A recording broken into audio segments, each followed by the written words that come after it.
Hello, folks! I'd like to take a moment to discuss my thoughts on this new Legend of Zelda game that's supposed to come out on the Wii U. And the possibilities that they can and should jump on with such a large open world. First off, if I sound like I'm going to reference the Elder Scrolls a lot, it's because that series is the source material from which they're designing this big open world. More so than any other game before it, they're pushing this idea of player freedom and rewarding exploration. And if they're serious about it, there's a lot of changes that need to be made to the same old Zelda formula, but they can do it in ways that still feel like Zelda and not just some generic Elder Scrolls ripoff. First, I'm going to be personal with you guys and tell you what I enjoy in games with big open world experiences. Take Skyrim. I start the game, I look at my map, I see a region that looks intriguing, and I start looking around for random stuff to do. Very few people have ever just played an Elder Scrolls game to experience the main quest, and they can really do the same thing here in Zelda. A lot of the life that's breathed into the world in an Elder Scrolls game is all of the caves and hideouts scattered throughout the map. What Zelda has as an equivalent, and I really hesitate to use the word equivalent, are these lame little 1 or 2 room grottos with a few throwaway enemies and a chest that more often than not has little relevance. And there's your reward. You know, a decent number of rupees, or even worse, some bombs or arrows that you didn't need because every enemy and their mother drops said items anyway. Now, that's not to say that all of these little grottos aren't significant in some way, because every now and then it's got some pretty decent grottos, like the mini-boss gauntlet room in Majora's Mask. But it's always some arbitrary little collectible, like a heart piece or one of the big collectathons that the game has. There's no reason to actually throw any of that into the game if you want to breathe life into an open world. In fact, if you want to do that, you're going to have to take a lot of video game conventions away and make the world feel more real. People have always told me that the Zelda series is like being immersed in a fantasy world that has life and meaning everywhere throughout it.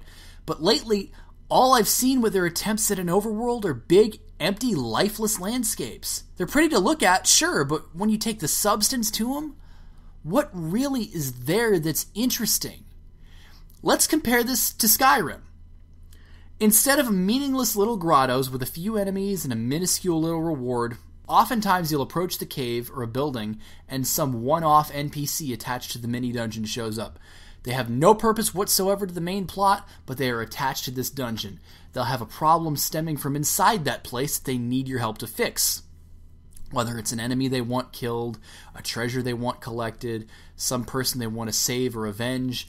Regardless of what it is, it gives a story and an identity and a purpose to this place. And oftentimes, your reward is minuscule. The reward was more in that you helped this random stranger. And sometimes, if the reward is good enough, what you'll find inside is they might even stab you in the back once it's over with. So you got to stay on your toes at all times. It's not just over once the dungeon is cleared. Sometimes you'll leave the dungeon, they'll be there with a whole posse ready to kill your ass because the entire treasure that they promised you half of, they want all of it. So, there you go. It's not just go into this nameless, meaningless cave that you happen to cross, clear a few easy rooms with easy enemies, and bam, there's your purple rupee, or God forbid, a blue one. Look at it this way. Say that you're hiking. You come across a cave. Do you randomly find a stack of Ben Franklins in there? I wish I could, but it's not how that works. Oftentimes the reward is in the adventure. So keep it that way. You don't have to have some crappy little meaningless cave. It can be brief. Try and give it a little bit of time immersion, but it can be brief and have very little reward, but still be rewarding in itself. Skyrim is full of this shit.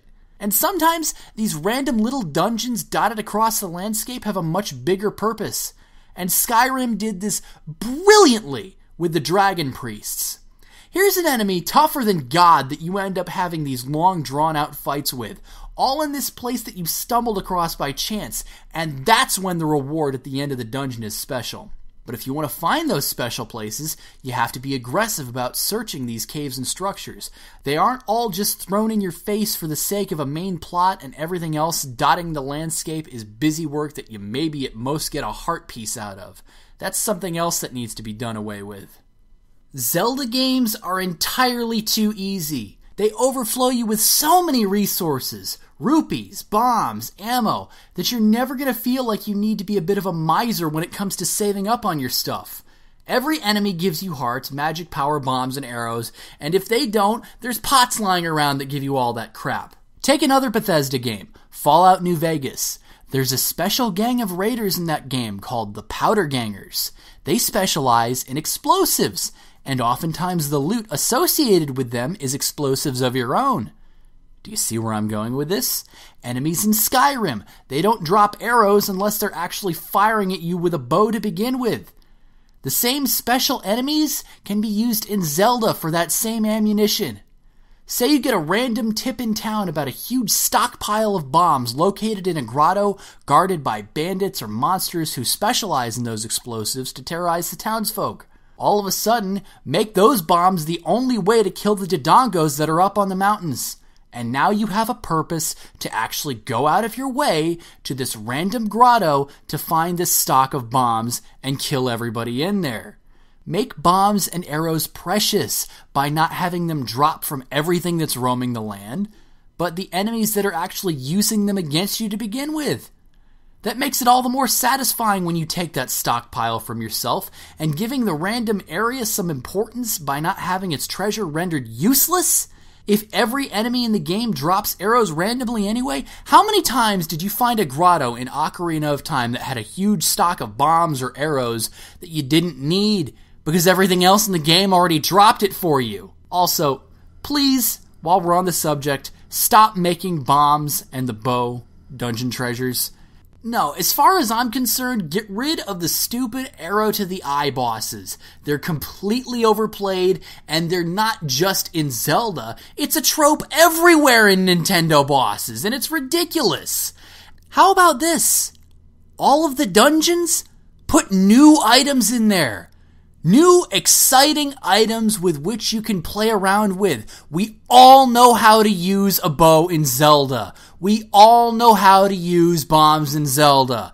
Please, enough with the waste of a boss fight. Nothing is more asinine than the same dungeon treasures where you get a bow and face an enemy with a big glowy eye that you shoot with the bow that you got in the dungeon. Or you get a bomb bag that all of a sudden means that you can find bombs in pots and grass everywhere now. Were those bombs and arrows in the pots and grass and enemy corpses all along? And only now do you have use for them because you got the stupid little container for them? You're telling me that real horses don't run into trees very often, but enemies drop energy and pickups that they're no way associated with? You want to embrace realism, yet still keep the Zelda formula, but also introduce and promote this new open world that has all of this extra crap on the landscape? Make life more precious by not having enemies drop hearts willy-nilly. Do away with hearts as pickups altogether, and have random caves that you get tipped off about, that have decent amounts of first aid supplies or potions that you can use to heal. Bring magic back into the game, and give it some real context. You can use small amounts of your magic power to use little trinkets like the elemental rods quite frequently. Or you can burn through all of your magic power in one big nuke of a Din's fire for those moments when you're surrounded by a horde of enemies. Make the magic restore with special fountains or potions and not just from magic power pickups. You're noticing a trend that I'm suggesting here, that random pickups that make no sense from random enemies that shouldn't even be associated with that item? They need to be done away with. And that's the point. It gives value to what you have and makes you think more about when you should use it, rather than just breaking stupid pots and having what you need conveniently right there for you. Instead, have enemies drop their special items like joy pendants for the townsfolk. You get enough of their affection up and they'll give you tip-offs to the little random dungeons around the landscape and tell you a rumor about what's inside. And all of a sudden, they might have even given you a reason to go into those dungeons. Introduce new pickups. Have enemies with tough hides or stone and metal ores that you can use to toughen your weapons and armor. New pickups that make sense with the enemy, and make the things that were provided by the old pickups, the bombs, the arrows, the magic power, into more precious commodities that allow for more strategic planning. You can still have bomb and arrow pickups from certain enemies. Just make it so that the enemies that drop them and places you can find them, make it more special so you go out of your way to find them. And also make it more sense in the context of the world they're trying to create here. You don't just find explosives randomly, you find it from the shit that's carrying it. All of this is simply taking a new spin on already established elements in Zelda. Recovering health, finding ammunition, finding grottos, and it actually gives a purpose to them. Purpose that needs to be in the type of game that Nintendo's trying to create here. This isn't just your average Zelda. They are specifically making this an open world game for a reason. And if all they do is just make the open world but yet have all of the same Zelda tropes in there, it's gonna feel like a dead, empty world, and that will be the biggest disappointment of all. If you're going to make an open world, you need to fill that open world up with treasures, enemies, and little caves that have a point and purpose, besides just a checklist of things to do. Make it feel like a world and not just a list of video game tropes to follow because it's a Zelda game, and you can't possibly make changes to the formula.